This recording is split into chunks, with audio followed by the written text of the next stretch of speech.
ফায়াজ চৌধুরীর সঙ্গে আমাদের নীলাবাই নামের কিছু লেনদেনের ডকুমেন্টস আছে। কি বলছে? জি স্যার, 7 লাখ টাকার লেনদেন। তো আপনি এটা পেলেন কোথেকে?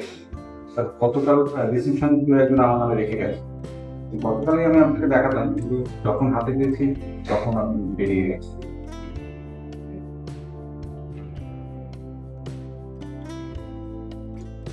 ঠিক আছে, আপনি কাজ করুন গে, আমি দেখছি। জি sir, thank you sir.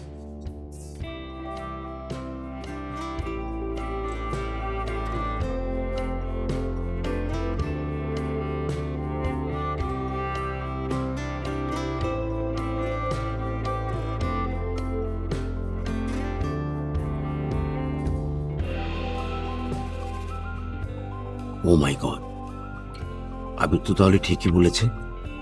PQ গ্রুপের সিক্রেট ডাটা পাচারের সঙ্গে নীলা জড়িত।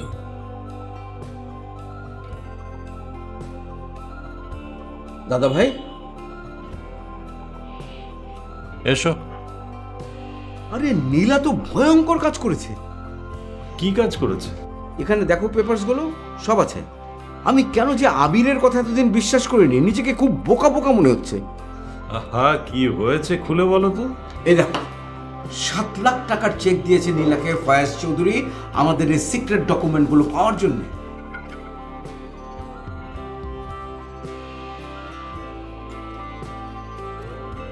মাই গড, এগুলি তুমি পেলে কোত্থেকে? আমি পাইনি, আমাদের নোমান সাহেবের নামে কে যেন রিসেপশনে রেখে গেছে। ও,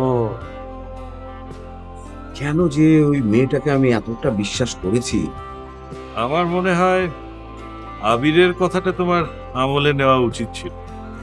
হ্যাঁ, এখন তো তাই মনে হচ্ছে থেকে। এনিওয়ে, এখন আমরা মনে হয় নীলা মাহমুদের ব্যাপারে ডিসিশন নিতে পারি। হ্যালো। নীলা, একটু আমার রুমে আসো তো। জি জি স্যার, আসছি। স্যার আসবো? বসো। এই কাগজগুলো একটু পড়ে দেখো তো। কিসের কাগজ স্যার? পড়লে বুঝতে পারবে, দেখো।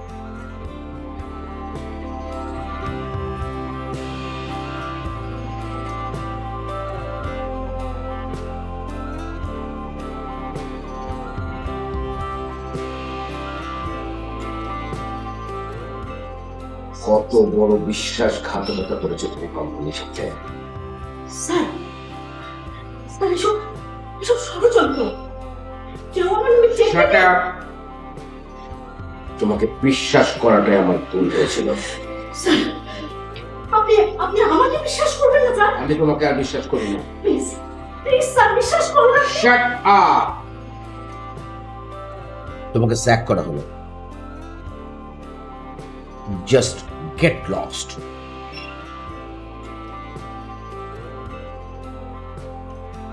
নো স্যার, এটা হতে পারে না।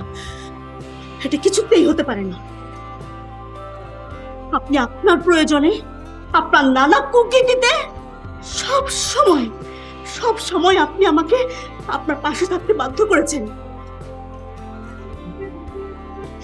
আমি এখন বুঝতে পারছি, আপনি আমাকে মিথ্যে বিয়ের আশ্বাস দিয়ে দিনের পর দিন আপনি আমাকে ব্যবহার করেছেন।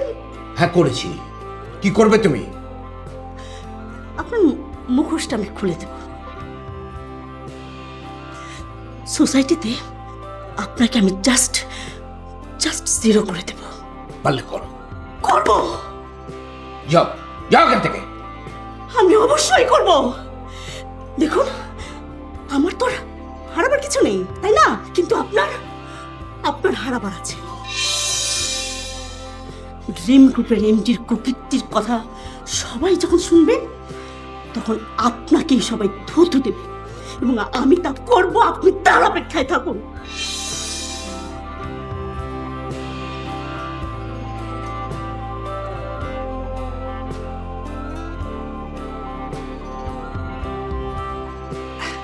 এক্সকিউজ মি ম্যাডাম, কোথাও যাচ্ছেন? হ্যাঁ, গতকালকের ওই জলকণার সেলস রিপোর্টটা নিয়ে এসেছিলাম। ওইটা এমডি স্যারকে দেখান। হ্যাঁ, আমি আর এখানে নেই, বুঝতে পেরেছেন? আমি আর এখানে নেই।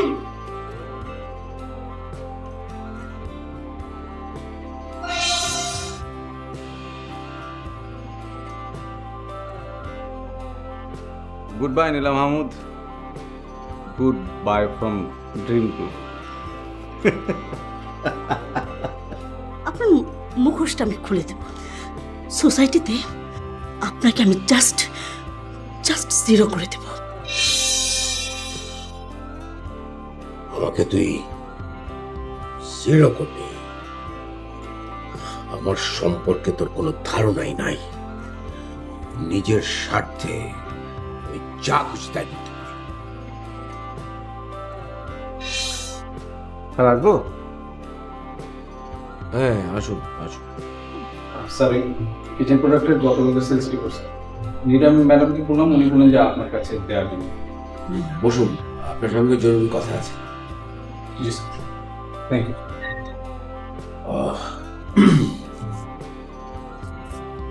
নীলা ম্যাডাম কাল থেকে এখানে আর থাকছেন না। কেন, উনি কি রিজাইন?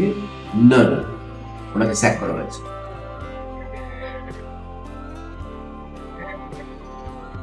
কাল থেকে আপনি ওনার দায়িত্ব পালন করুন।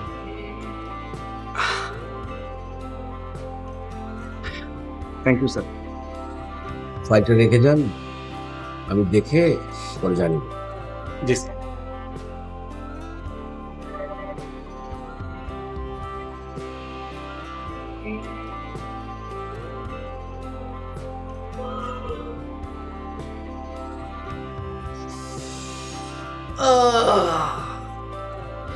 যাই হোক, আমার দীর্ঘদিনের চেষ্টায় এতদিনের সব। ম্যাডামকে একটা ফোন দেওয়া উচিত।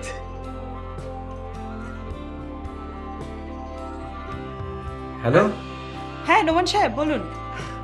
ম্যাডাম, আপনার কথা তো একদম অক্ষরে অক্ষরে ফুলে গেছে। তাই নাকি? হ্যাঁ, নীলা মাহমুদ স্যাক্ট হয়েছেন, আর আমাকে তার জায়গায় প্রমোশন দেওয়া হয়েছে। Wow, congrats. এখন বলুন আপনি পার্টি কবে দিচ্ছেন? আপনি যখন বলবেন তখন। আপনি যদি এখন বলেন তো এখনই। তাই নাকি? হ্যাঁ হ্যাঁ, সব তো আপনার জন্যই হলো। আপনি যদি ওই ভ্যালুয়েবল ডকুমেন্টগুলো না পাঠাতেন তাহলে কিচ্ছু হতো না। আরে না না, আমি তেমন কিছুই করিনি। আপনি এতদিন আন্ডারডগ হয়েছিলেন তাই একটু হেল্প করেছি, এই যা। এটাই বা কজন করে বলেন? জাস্ট লিভ ইট নোমান সাহেব। বলেছি তো আমি আপনার ওয়েল উইশার। That's it. আপনার এই উপকারের কথা আমি সারা জীবন মনে রাখবো। Thank you. জি, ভালো থাকবেন। এবার নীলা মাহমুদকে গ্রিপে আনতে হবে।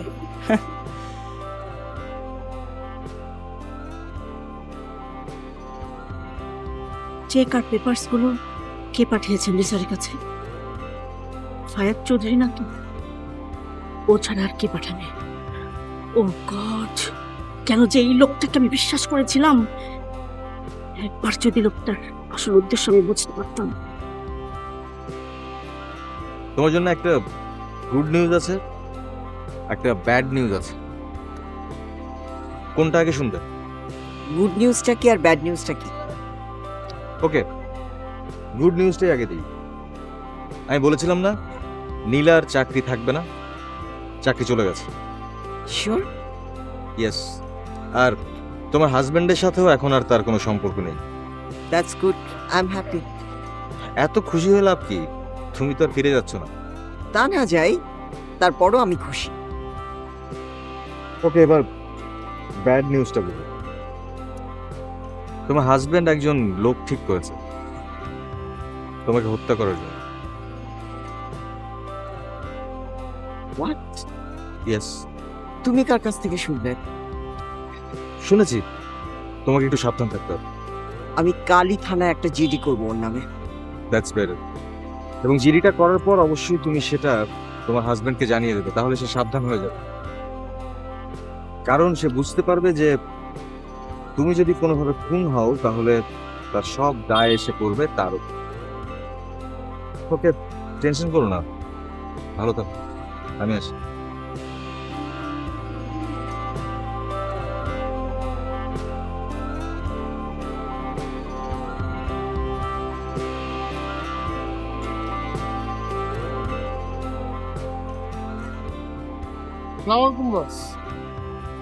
ওয়ালাইকুম আসসালাম। রূপকের খবর পেয়েছো? না বস, ওই মালটা মনে হয় ঢাকার মধ্যে নাই। ঢাকায় থাকলে তো এতদিনে পাই যেতাম। কিন্তু ওকে তো দরকার, ও পুলিশের কাছে মুখ খুললে। না বস, আমার মনে হয় না। যদি কনের ইচ্ছা থাকতো তাহলে তো একদিনে মুখ খুলে আনে। ওই আর মুখ খুলবো না। তোমাকে আরেকটা কাজ করতে হবে। বস, ওই একটা আমি তো করা পারলাম না, আবার আরেকটা। ওটা পরে করো, এটা আগে করতে হবে। কি কাম বস? আমার স্টাফ নীরা মাহমুদকে খুন করতে হবে। আমারও মায়া মানুষ, এগুলা কি কর? তোমার টাকা সময় মতো তোমার অ্যাকাউন্টে চলে যাবে, আচ্ছা, টাকা হলে তো কোনো কথাই নেই, কাম হয়ে যাবে। কিন্তু আজ রাতের মধ্যে কাজটা শেষ করে ফেলবে। আপনি খালি ঠিকানাটা পাঠান, এরপরে 10 মিনিটের মধ্যে কাম করে আলাম। সাবধান, রূপকের মতো ও যেন হাতছাড়া না হয়ে যায়। না না বস, ওইটা ফেল হয়েছে দিকে এইটা ফেল হইব না, আপনি টেনশন নেন। আসসালামু আলাইকুম।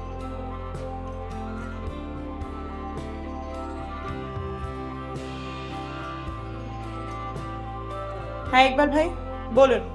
ম্যাডাম, নীলা মাহমুদকে ফেলে দেওয়ার হুকুম আসছে। দেখেছেন আমার অনুমান ঠিক হয়েছে। ঠিকই বলছি, কাজটা কবে করতে বলেছেন? আজ রাতে। ওকে ঠিক আছে, আমি নীলা মাহমুদকে তার আগে সরিয়ে আনবো। আর আপনি জহির খানকে বলবেন নীলা মাহমুদের বাড়িতে গিয়ে আপনি তাকে খুঁজে পান। ঠিক আছে।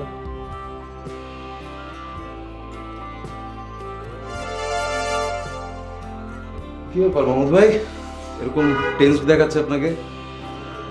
না, আসলে আমি মিশুর কথা ভাবছিলাম। কেন ভাই, কি হয়েছে? না, আমরা তো স্টুডিও দিচ্ছি, কিন্তু মিশুর বিয়ের কথাটা আসলে ভাবছি না। মাহমুদ ভাই, একটা কথা আমি আসলে কয়েকদিন ধরে আপনার সাথে আলাপ করব করেও করা হচ্ছে না, সুযোগ পাচ্ছিলাম না আসলে।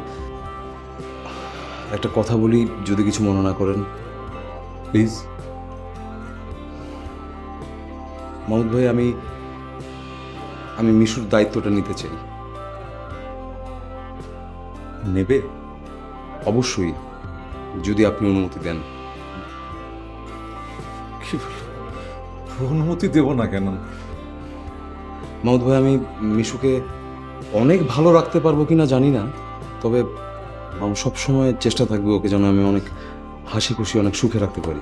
আমার ধারণা মিশু তোমার কাছে অবশ্যই ভালো থাকবে। Thank you Mahmud, thank you.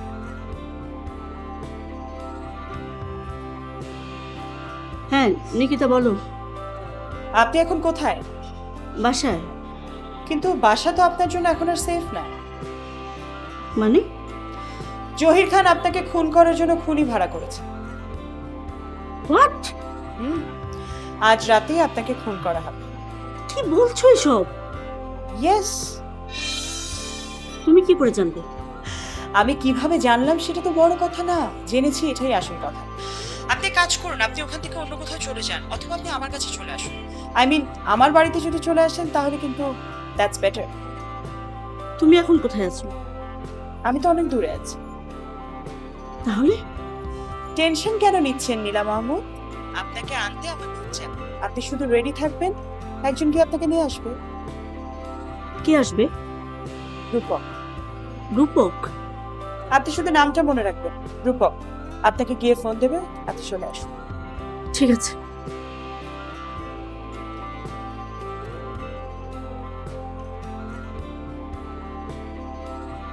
তাহলে নীলা মাহমুদকে সরানো গেল।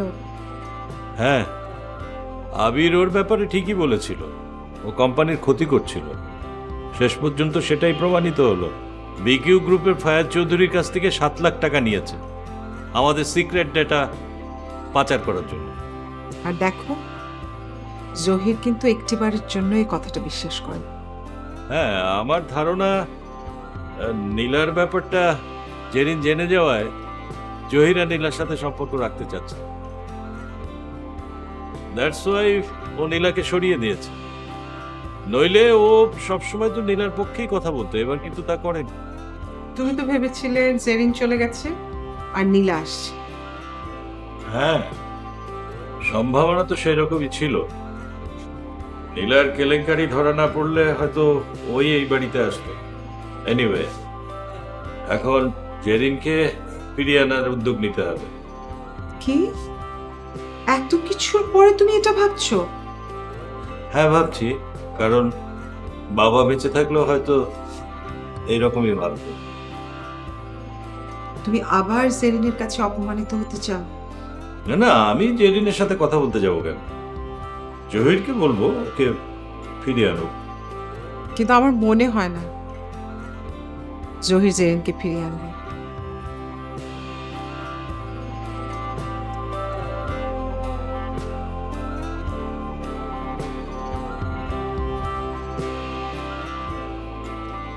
কি ব্যাপার, পাঞ্জু এখনো ফোন করছে না কেন? পাঞ্জু, কি অবস্থা? খবর তো ভালো না বস। কি বলছো? হ বস, আমি যাওয়ার আগেই নীলা মাহমুদ ফুটে গেছে। হোয়াট? আমার মনে হয় বস, আমরা যে কামটা করলাম এটা টের পেয়ে গেছি। এইবারও ফেল করলে তুমি পাঞ্জু। আমি কেলা ফেল মারুম বস, আমি তো টাইমলি বাসায় গেছি, গিয়া দিই নাই কিয়া।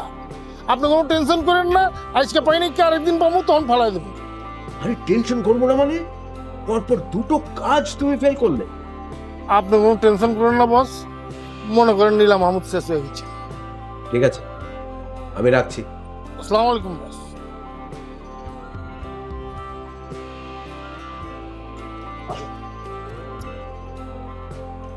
আরে Mrs Mahmud, come come come in, আসুন। এসব কি? সারা রাস্তা আমার চোখ বেঁধে আনা হয়েছে কেন? সরি মিসেস মাহমুদ, এছাড়া যে আমাদের কোনো উপায় ছিল না। কেন? আপনি আগে ভেতরে আসুন, বলছি আসুন। আমি না ভাবতেই পারছি না যে মিস্টার জহির খান আপনার সাথে প্রতারণা করলো। ইনফ্যাক্ট উনি আমাদের সাথেও প্রতারণা করেছেন। মানে আমাদের কাছ থেকে 5 কোটি টাকা নিয়েছেন বাংলো কেনার নামে, কিন্তু তিনি বাংলো কেনেননি, টাকাও ফেরত দেননি। ওদিকে পুলিশের কাছে আমাদের নামে আজে বাজে বলছেন, আর পুলিশ আমাদেরকে খুঁজছে। কি বলেন? আপনি দেখছেন না আমি আর আমার আগের বাড়িতে নেই, আমাকে জায়গা বদল করতে হয়েছে। তাই আসলে আপনার চোখ বেঁধে এখানে আনা হয়েছে, যাতে আপনি রাস্তাটা চিনতে না পারেন। তার মানে আমাকে অবিশ্বাস করা হচ্ছে? আমরা এখন আসলে এমন একটা কঠিন সময় পার করছি যে নিজেকেও বিশ্বাস করতে পারছি না। অবশ্য আমাদের এমন কঠিন সময় প্রায় আসে, ব্যাপার না। আমি আপনার কথা ঠিক বুঝতে পারলাম না। আপনাকে কিচ্ছু বুঝতে হবে না Mrs Mahmud, you just chill, rest নিন, আর কি কি প্রতিশোধ আপনি জহির খানের সাথে নেবেন সেটা ভেবে রাখুন। রূপন, ওনাকে নিয়ে যান।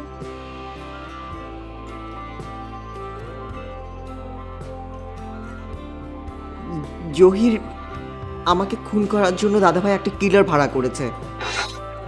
কি বলছো? হ্যাঁ দাদাভাই, আমি কিন্তু জহিরের নামে থানায় জিডি করেছি। প্লিজ আপনি কথাটা ওকে জানিয়ে দেবেন। কি বলছো এসব? জহির জেরিনকে খুন করার জন্য খুনি ভাড়া করেছে? হোয়াট?